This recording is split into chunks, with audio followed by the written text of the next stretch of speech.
राधाताईने त्यांच्या केबिनमधून पाहिले तर त्यांचा मुलगा अक्षय हातात फाईल घेऊन उभा होता. कदाचित तो नोकरीसाठी आला होता. राधाताईने सेक्रेटरीला फोन लावला आणि सांगितले की अक्षय देशपांडे नावाचा व्यक्ती इंटरव्ह्यूसाठी आला तर त्याचे सिलेक्शन करा. ठीक आहे मॅडम, असे बोलून त्यांनी फोन ठेवला आणि त्या खुर्चीवर डोळे मिटून बसल्या. आज त्यांच्या पतीला जाऊन 8 महिने झाले होते. भूतकाळातील आठवणी त्यांच्या डोळ्यासमोर एखाद्या चित्रपटासारख्या दिसत होत्या. साहेबराव आपल्या बायकोसह म्हणजे राधिकाताईंसोबत पुणे रेल्वे स्टेशनवर पोहोचले. ते पहिल्यांदाच पुण्याला आले होते. नवीन शहर असल्याने दोन्ही इकडे तिकडे पाहून घाबरत होते. राधाताई आपल्या पत्नीला म्हणाल्या, तुम्ही पुन्हा एकदा अक्षयला फोन लावून बघा. बहुतेक ह्या वेळेस तरी त्याला फोन लागेल. ते म्हणाले, नाही ग राधा, नाही राधा, त्याला फोन नाही लागत. मी खूप वेळा त्याला फोन लावून पाहिला आहे. मला तर आता खूप भीती वाटत आहे. एकतर ते आपल्यासाठी अनोळखी शहर आहे. कुठे जाणार आहोत आपण? मला तर काय करावे हे समजत नाहीये. त्यावर राधाताई म्हणाल्या, खरं तर आपण असे अचानक यायलाच नको होते. आणि जर आलोच आहोत तर तुम्ही कोणाकडून तरी उसने पैसे घेऊन यायला हवे होते.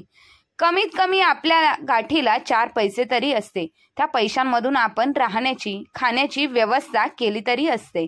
साहेबराव म्हणाले, असे का बोलत आहेस तू राधा? तुला ठाऊक नाही का पण येथे कशासाठी आलो आहोत? मी ज्यांना ज्यांना पैसे मागितले होते त्यांनी मला पैसे द्यायला नकार दिला. ते म्हणाले, कशावरून तुम्ही आमचे पैसे परत करशील? म्हणूनच तर पैशांसाठी मला माझी अंगठी विकावी लागली, ज्यातून जास्त काही पैसे आले नाहीत आणि तेच पैसे आतापर्यंत खर्च झाले आहेत. आता माझ्याकडे तर असं काहीच शिल्लक नाही राहिलं. समजत नाही की काय करावे. राधा, चल आपण इथे जवळपास एखादे मंदिर दिसेल तर तिथे थांबू. मी खूप थकलेलो आहे. आता माझ्याकडून जास्त चालणे होणार नाही. एवढ्या मोठ्या शहरांमध्ये आपण आपल्या मुलाला अक्षयला कसे शोधायचे हा प्रश्न आपल्यासमोर आहे ना. इथे तर नात्याचा फोन लागतोय आणि नात्याला आपल्याला त्याचा पत्ता ठाऊक आहे. आपण इकडं आलो आहोत ते फक्त एका छोट्याशा फोटोच्या आधारावर. मला जर वाटत ते आपण त्याला शोधू शकणार नाही. आत्ता आशेची सर्व किरणे मिटलेली आहेत. राधाताई म्हणाली, हे पहा, आपण काही वेळेस तिथे आराम करून त्यानंतर अक्षयला शोधूया. त्याला इकडे येऊन 1 वर्ष झाले आहे आणि या वर्षात त्याने आपल्याला फक्त 4 वेळा फोन केलेला आहे. शेवटच्या वेळेस जाताना मी त्याला अनेकदा विचारले होते, तुझा पत्ता आणि फोन नंबर देऊन जा. पण तो म्हणाला, मी माझे घर पण बदलणार आहे. जेव्हा नवीन घरी जाईन तेव्हा तुम्हाला पत्ता देईन. त्याने त्याचा फोन नंबर तर दिला. सुरुवातीला काही दिवस फोन चालू होता पण त्यानंतर कधीच तो फोन लागला नाही. आपण वेड्यासारखी त्याला फोन करत राहिलो. राधाताई म्हणाल्या, नक्कीच तो कोणत्या तरी अडचणीत असेल. बोलता बोलता वाटेत त्यांना एक मंदिर दिसले आणि ते दोघेही त्या मंदिरात गेले. तिथे गेल्यावर मंदिराचा पुजारी त्यांच्याकडे येऊन म्हणाला, राम राम, तुम्ही या शहरामध्ये नवीन दिसता. साहेबराव म्हणाले, होय, आम्ही पहिल्यांदाच आलो आहोत. त्याचे काय आहे? आमचा मुलगा इथे नोकरी करायला आला होता पण मागच्या 1 वर्षापासून आमची आणि त्याची काहीच भेटगाठ झालीच नाही आणि बोलणे सुद्धा झाले नाही. त्यामुळे आम्ही त्याला इथे शोधायला आलो आहोत. पुजारी म्हणाले, तुम्हाला त्याचा पत्ता ठाऊक नाही का की तुम्ही रस्ता चुकला आहात? मला सांगा, मी तुमची मदत करण्याचा प्रयत्न करेन. राधाताई अक्षयचा फोटो पुढे करत म्हणाली, गुरुजी, आमच्याकडे पत्ता नाही परंतु आमच्या मुलाचा फोटो आहे. तो मी तुम्हाला दाखवते. असं म्हणत राधाताईंनी अक्षयचा फोटो गुरुजींना दाखवला. गुरुजी म्हणतात, मला तर असे वाटते की तुम्ही गावाकडे राहत असल्यामुळे ह्या बहुरूपी जगापासून अनोळखी आहात. तुम्ही दोघे खूप वेगळे आहात. ह्या कलियुगात आई वडिलांनी म्हातारपणात कसे जगायचे हा खूप मोठा प्रश्न आहे. मुले आई वडिलांपासून विभक्त होतात आणि त्यानंतर आई वडिलांशी कोणताही संपर्क ठेवत नाहीत. याचा अर्थ त्यांना आता आई वडिलांची गरज राहिलेली नाही आणि हेच कटू सत्य आहे. राधाताई म्हणाले, हे काय बोलत आहात गुरुजी? आमचा अक्षय इतर मुलांसारखा नाही. आम्ही त्याच्यावरती खूप संस्कार केलेले आहेत. तो नक्कीच कोणत्या तरी अडचणीत असेल. त्याची त्याच्या आई वडिलांवर खूप प्रेम होते.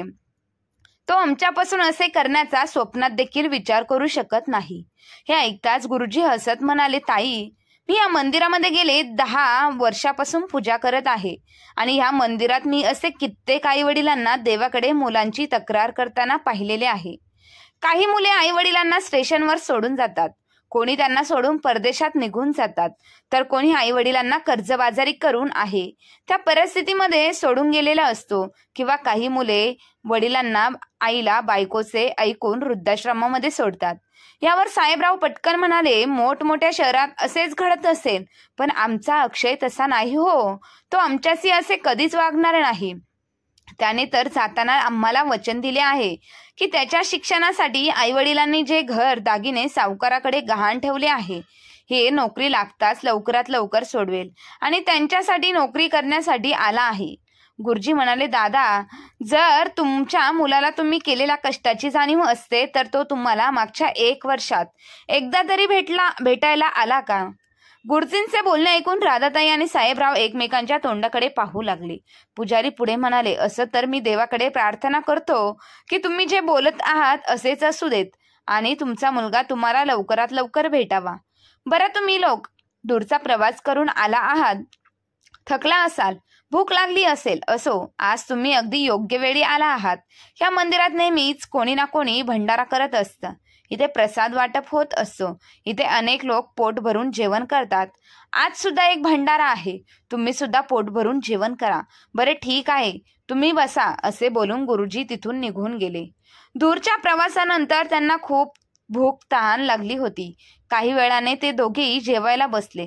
तिथे बरीच वृद्ध माणसे होती. सर्वजण जेवणाची वाट पाहत होते. तेवढ्यात एक माणूस आपल्या भल्या मोठ्या पोस्टकार मधून उतरला. त्याची ती श्रीमंती त्याच्या पेहरावावरूनच दिसत होती. काही वेळातच सर्वांना जेवण वाढायला सुरुवात झाली. जेव्हा सर्वजण जेवण करत होते तेव्हा एक स्त्री बनारसी साडी घालून आणि खूप सारे दागिने घालून फोनवर बोलत तिथे आली. फोनवरचे बोलणे झाल्यावर म्हणाले, तुम्ही सर्वजण पोट भरून जेवण करा. तिचा नवरा म्हणाला, आणि हो, जेवण झाल्यावर रिकाम्या हाताने जाऊ नका. तुम्हा सर्वांना देण्यासाठी आम्ही शाल आणि काही कपडे सुद्धा आणलेले आहेत, ते सुद्धा घेऊन जा. आज आमच्या लेकीचा वाढदिवस आहे, त्यामुळे हे सर्व जेवण आणि ह्या भेटवस्तू तुमच्यासाठी आणलेल्या आहेत. त्यामुळे त्या घेतल्याशिवाय इथून कोणीही जायचं नाही. साहेबराव आणि राधाताई शांतपणे जेवण करत होते, पण अचानक त्या माणसाचा आवाज ऐकून दोघेही जेवता जेवता थांबले. कारण तो आवाज त्यांच्या ओळखीचा वाटत होता. आणि जेव्हा त्यांनी मान वर करून पाहिले तेव्हा त्यांना त्यांच्या डोळ्यांवर विश्वास बसला नाही. कारण तो माणूस दुसरा तिसरा कोणीही नसून त्यांचाच मुलगा अक्षय होता. साहेबराव पटकन उठले आणि आपल्या मुलासमोर गेले. अगदी विचित्र अवस्थेत असलेल्या आपल्या वडिलांना पाहून अक्षय जरा गोंधळला. पण साहेबराव मात्र आपल्या मुलाचा चेहरा पाहून त्याच्या गळ्यात पडून रडले. त्यांना रडताना पाहून गुरुजी तिथे आले. तेव्हा साहेबराव गुरुजींना म्हणाले, गुरुजी, हा पहा माझा मुलगा मला भेटला. देवा, तुझे लाख लाख आभार. साहेबराव पुढे म्हणाले, अक्षय, तू तर ठीक आहेस ना? कुठे होतास तू? अरे, आम्ही तुला किती फोन केले आहे. आई वडिलांची झालेली अवस्था, त्यांचे कपडे पाहून अक्षय आई वडिलांची लाज वाटत होती, तर सारखा इकडे तिकडे पाहत होता. जेवण करणारे सर्व लोक हक्काबक्का होऊन अक्षयकडे पाहत होते आणि अधूनमधून साहेबरावांकडे पाहत होते. तेवढ्यात पाठीमागून राधाताई आल्या आणि त्या सुद्धा मुलाला मिठी मारून रडू लागल्या आणि म्हणाले, अक्षय बाळा, कसा आहेस रे तू? किती बारीक झाला आहेस तू? असे बोलून आई रडत होती. गुरुजी म्हणाले, काय योगायोग आहे देवाचा, समोरच तुमचा मुलगा तुम्हाला भेटला. खूप छान झाले. ते अक्षयला म्हणाले, अरे बाळा, इतका श्रीमंत तू आणि आपल्या म्हाताऱ्या आई वडिलांना असे कोणी एकटे सोडते का? बघ त्यांची अवस्था काय झाली आहे. तू का त्यांना तुझा पत्ता सांगितला नाहीस? हे दोघे बिचारे इथे तिथे भटकत आहेत. त्यांच्याकडे ना पैसे आहेत ना तुझा पत्ता आहे. राधाताई म्हणाल्या, ठीक आहे गुरुजी, आम्हाला आमचा मुलगा मिळाला ना, मग आता आम्ही आणखी काय नको? त्या अक्षयकडे पाहून म्हणाले, बाळा, तू खूप मोठा माणूस झाला आहेस. हे पाहून खूप आनंद झाला आणि तू जे काही काम करत आहेस ते खूप पुण्याचे काम करत आहेस. ते नक्कीच तुझे भले करेल. बराच वेळ त्या दोघांना अक्षय बरोबर बोलताना पाहून अक्षयची बायको सायली तिथे आली आणि म्हणाली, काय झाले अक्षय? लवकर लवकर कपड्यांचे वाटप कर आणि ह्या लोकांना काय बोलत उभा आहेस? अरे, यांच्यासारखे एक नाही तर हजारो लोक रांगेत उभे आहेत.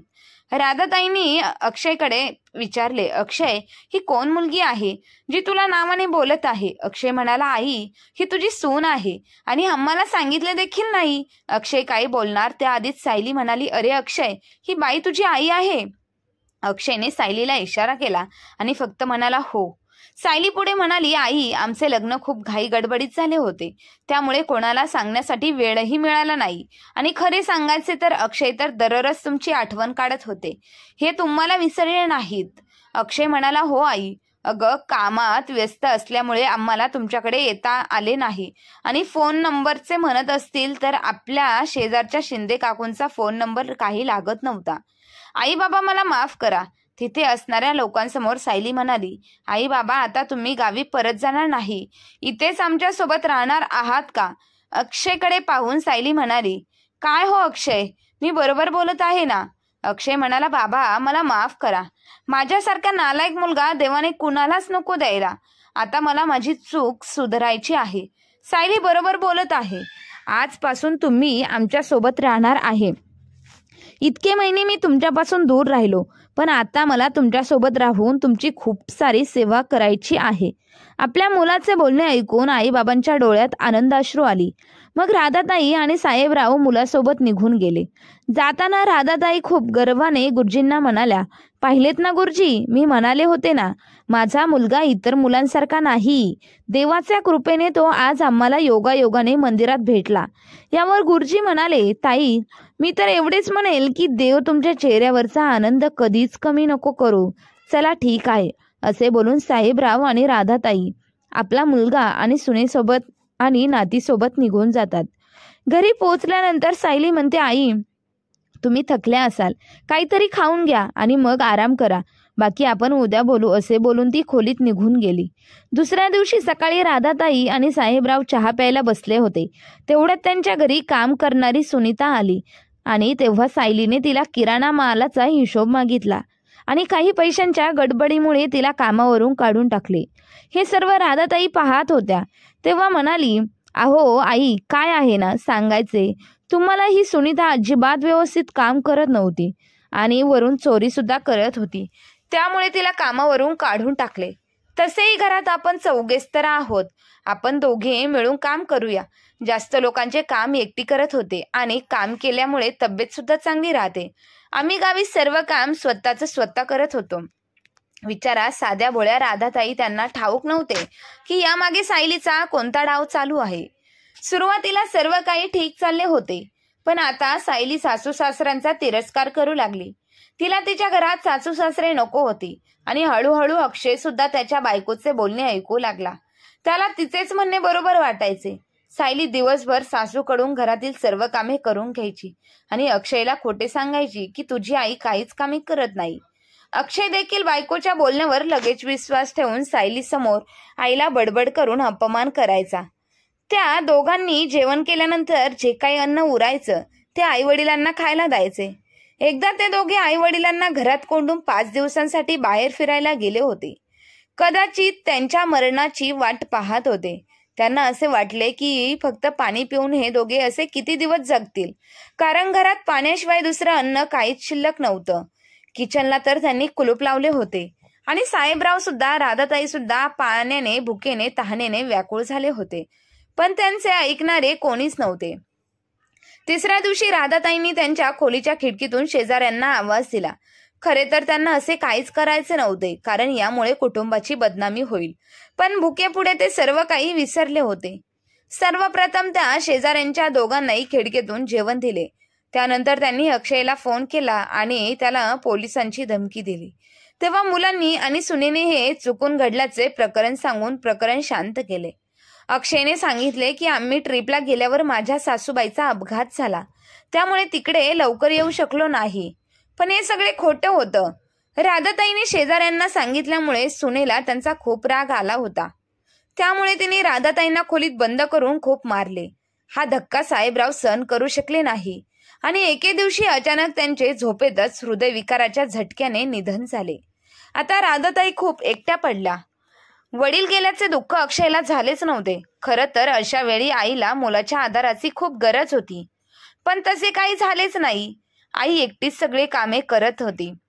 हे दिसत असूनही तो बायकोला काही बोलत नव्हता. सायलीला आता सासू सासरे घरात नकोशी वाटू लागली, तर ती त्यांच्यावर एकदा दुपारी सर्व काम आल्यावर राधाताई त्यांच्या खोलीत जाऊन आराम करत होत्या.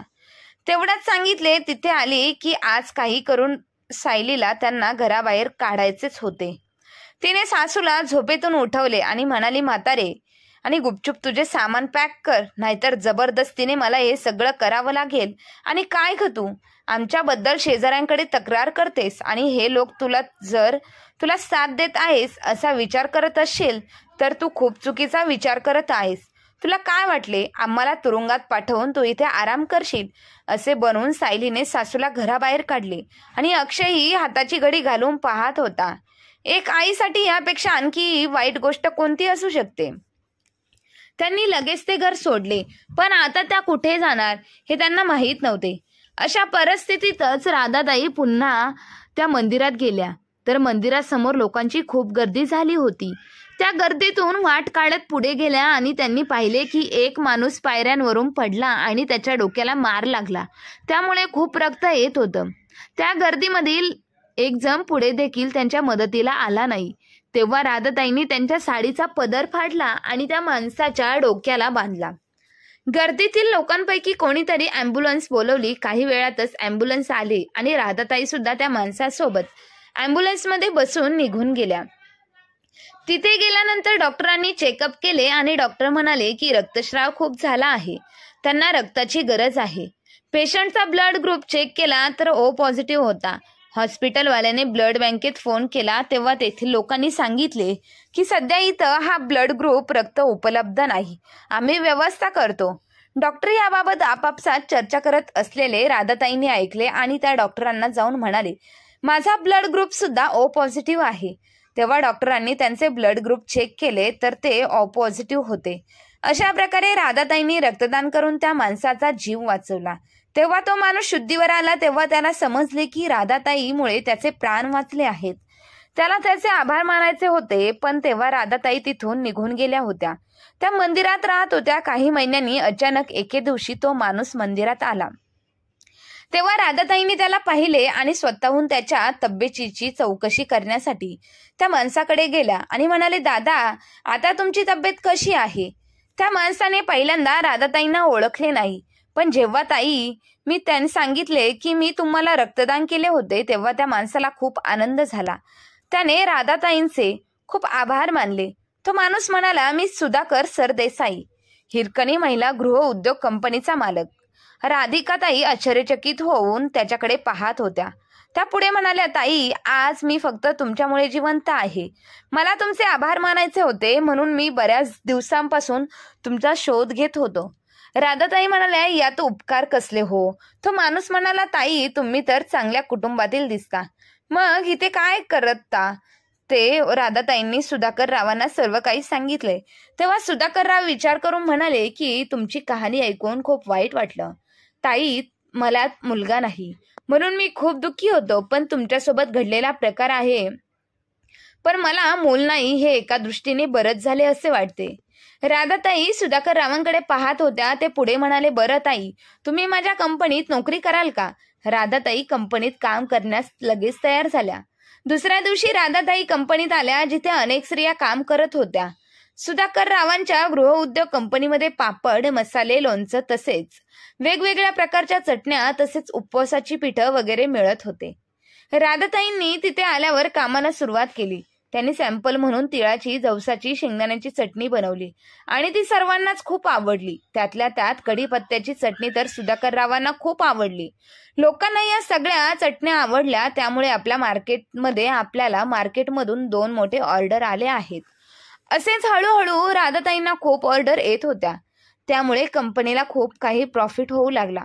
सुधाकर राव म्हणाले, ताई, तुमच्यात इतकी छान कौशल्य आहेत, एवढा मोठा गुण आहे, त्या आधारे तुम्हालाही कंपनी सांभाळावी लागेल आणि तुम्हाला स्वतःची एक नवीन ओळख निर्माण करून तुमच्या मुलाला आणि सुनेला दाखवून द्यावे लागेल की एक स्त्री जरी एकटी असली तरी ती स्वतःच्या पायावर उभी राहू शकते. सुधाकर रावांच्या बोलण्यामुळे राधाताईंमध्ये एक नवीन ऊर्जा निर्माण झाली आणि त्या मन लावून काम करू लागल्या. सुधाकर रावांच्या कंपनीतील मसाले, लोणचे, पापड, चटण्या असे अनेक पदार्थ आता मोठमोठ्या मॉलमध्ये विकण्यासाठी ठेवण्यात आले आणि त्याला लोकांचा भरपूर प्रतिसादही मिळाला. राधाताईंनी तिथे येऊन 2 वर्ष झाली. अचानक एके दिवशी सुधाकरराव म्हणजे तब्येत बिघडली. त्यांचे आपले असे कोणीच नव्हते. बायको जाऊन तर 5 वर्ष उलटून गेली होती. बायकोची इच्छा होती म्हणून त्यांनी अशी कंपनी चालू केली, परंतु आता त्यांचा असे या जगामध्ये कोणीच उरलेलं नव्हतं. त्यामुळे त्यांनी त्यांच्या कंपनीचा सर्व कारभार राधाताईंवर सोपवला. त्यांचे काम आणि समर्पण पाहून त्यांनी राधाताईंना कंपनीचे 50% मालक बनवले. राधाताई हे सारे स्वप्न पाहत होती. त्यानंतर त्यांनी ह्या कंपनीसाठी खूप मेहनत केली आणि सगळीकडे हिरकणी गृह उद्योग कंपनीचे नाव झाले. त्यानंतर 6 महिन्यांनी सुधाकररावांचे अकस्मात निधन झाले. मृत्यूपूर्वी त्यांनी आपली कंपनी सुद्धा राधाताईंच्या नावावर केली होती. त्यांच्या निधनाने राधाताईंना खूप दुःख झाले. आज त्या ज्या कोणी आहे त्या फक्त सुधाकररावांमुळेच होत्या. कोणीतरी म्हटलं आहे, रक्ताच्या नात्यापेक्षा मानलेली नाती जास्त जवळची असतात, आणि आज हेच सत्य झाले होते. राधाताईचा मोबाईल वाजला आणि त्या भूतकाळातून बाहेर आल्या. त्यांच्या सेक्रेटरीचा फोन होता. मॅडम, तुम्ही सांगितल्याप्रमाणे आम्ही अक्षय देसाईला ऑफर लेटर दिले आहे. उद्यापासून तो आपली कंपनी जॉईन करत आहे. ठीक आहे असे बोलून राधाताईने सेक्रेटरीला कॅबिनमध्ये बोलवून घेतले. सेक्रेटरी कॅबिनमध्ये आला तेव्हा राधाताईंनी सांगितलं, अक्षय सरदेसाई माझा मुलगा आहे. सेक्रेटरी आश्चर्यचकित होऊन राधाताईंकडे पाहत होते. ते म्हणाले, मॅडम, तुम्ही आजपर्यंत आम्हाला तुमच्या मुलाबद्दल काहीच बोलले नाहीत. राधाताई म्हणाली, मी तुम्हाला सर्व काही नक्की सांगेन, पण त्याआधी तुम्ही त्याची सर्व माहिती काढा. ठीक आहे मॅडम, असे बोलून सेक्रेटरी तिथून निघून गेले. दुसऱ्या दिवशी राधाताईने सेक्रेटरीला सांगितले की मॅडम, तुम्ही सांगितल्याप्रमाणे आम्ही अक्षय सरदेसाई यांची माहिती काढली. त्या आधीच्या कंपनीत काम करत होते. ती कंपनी बंद पडली. बरेच दिवस ते नोकरीच्या शोधात होते. ते त्यांच्या फॅमिलीसह कोथरूडला राहत आहे. सेक्रेटरी पुढे म्हणाले, मॅडम, मला समजत नाही की तुम्ही एवढ्या मोठ्या कंपनीच्या मालकीण आहात आणि तुमचा मुलगा तुमच्याच कंपनीमध्ये नोकरीसाठी आला आहे. तेव्हा राधाताई सेक्रेटरीला सर्व हकीकत सांगते. सेक्रेटरी म्हणाले, मग मॅडम, तुमच्या मुलाने तुम्हाला एवढा त्रास दिला असताना सुद्धा तुम्ही त्यांना आपल्या कंपनीत नोकरी का दिली?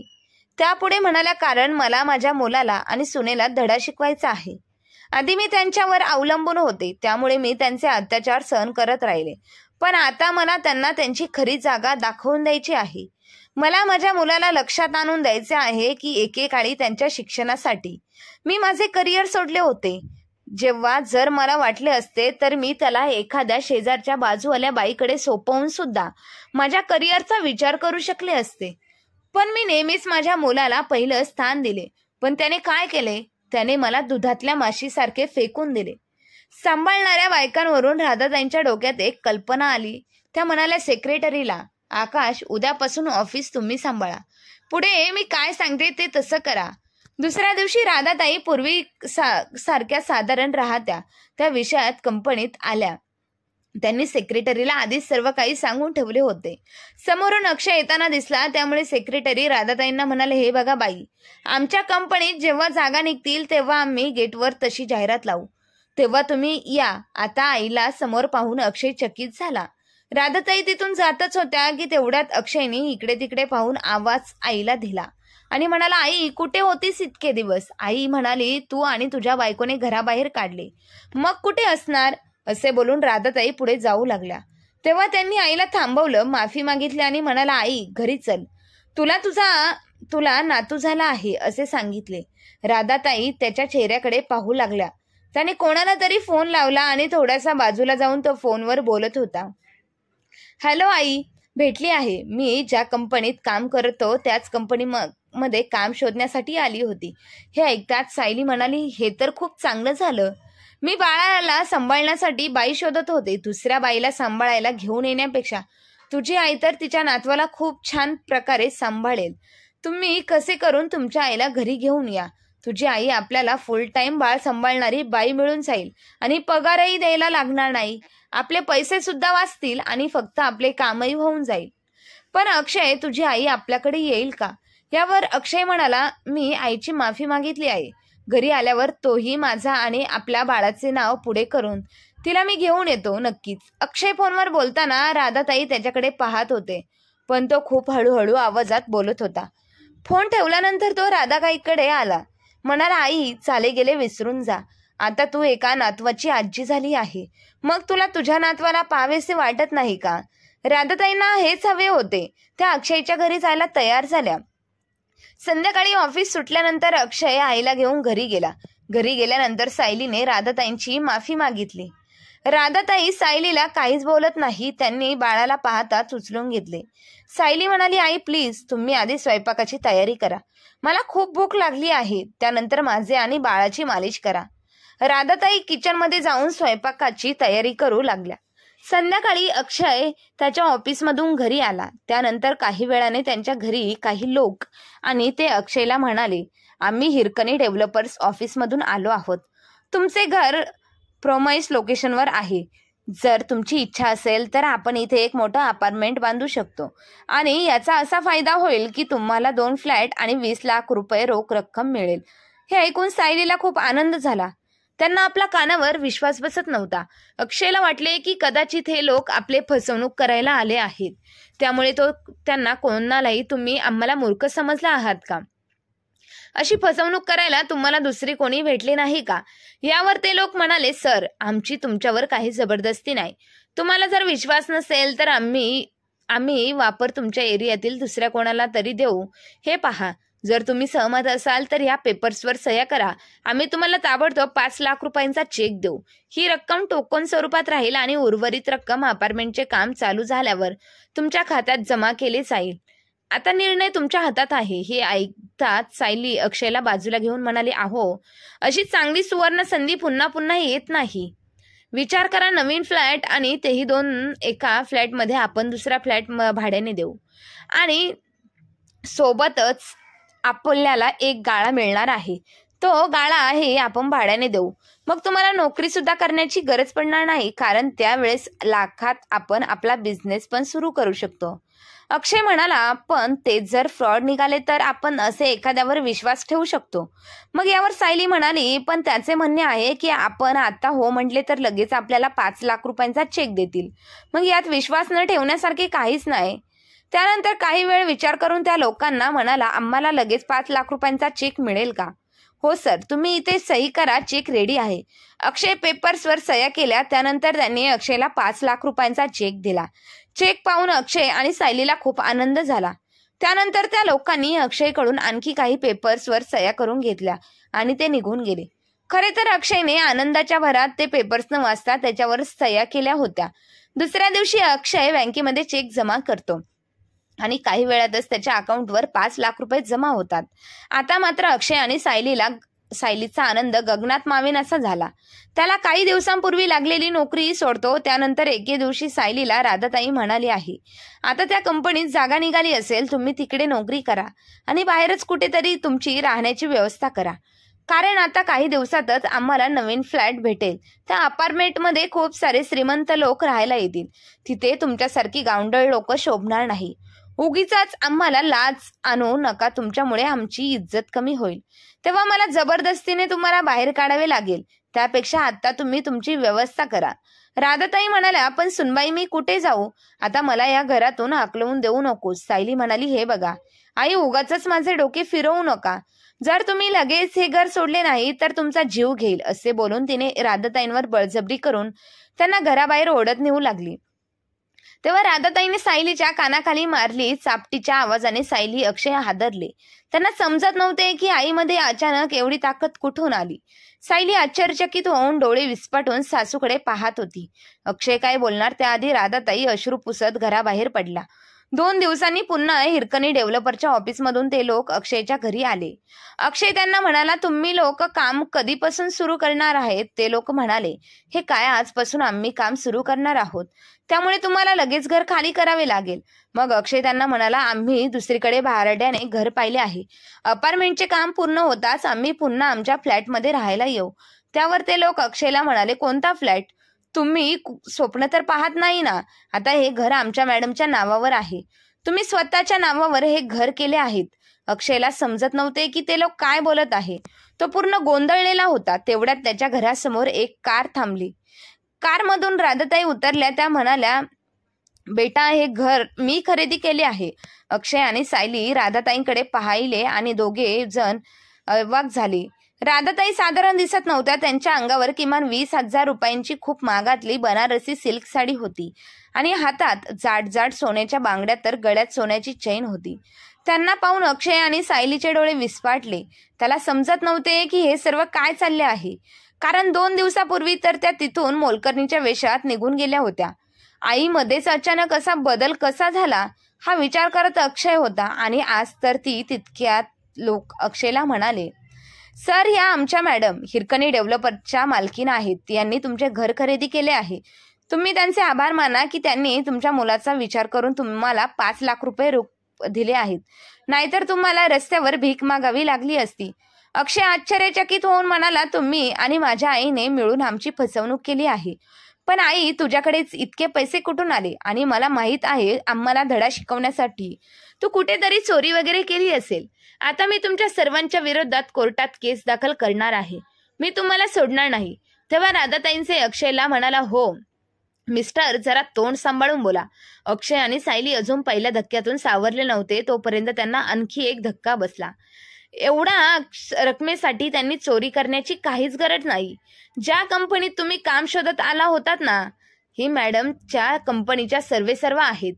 मग अक्षय हसला आणि म्हणाला, कदाचित तुम्हाला माहित नसेल, ही बाई जिला तुम्ही मॅडम म्हणत आहात ना, तीच तिथे काम शोधत आली होती आणि तेव्हा तुम्हीच तिला काम नाही नंतर असे बोलला होतात. ही तुम्हाला मूर्ख बनवत आहे. वेळीच भानावर या.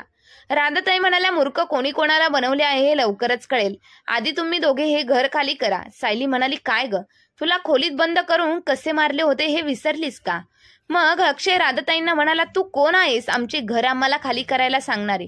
हे एकदाच राधाताईंनी अक्षयच्या कानाखाली मारली आणि त्या म्हणाल्या, तेव्हा ती स्त्री होती जिचा तुम्ही खूप छळ केला होता, पण आज ती असहाय्य नाही. आणि लक्षात ठेवा, जर तुम्ही दोघांनी एकही शब्द चुकीचा बोलला तर मी तुम्हा दोघांची जीभ काढून तुमच्या हातात देईन.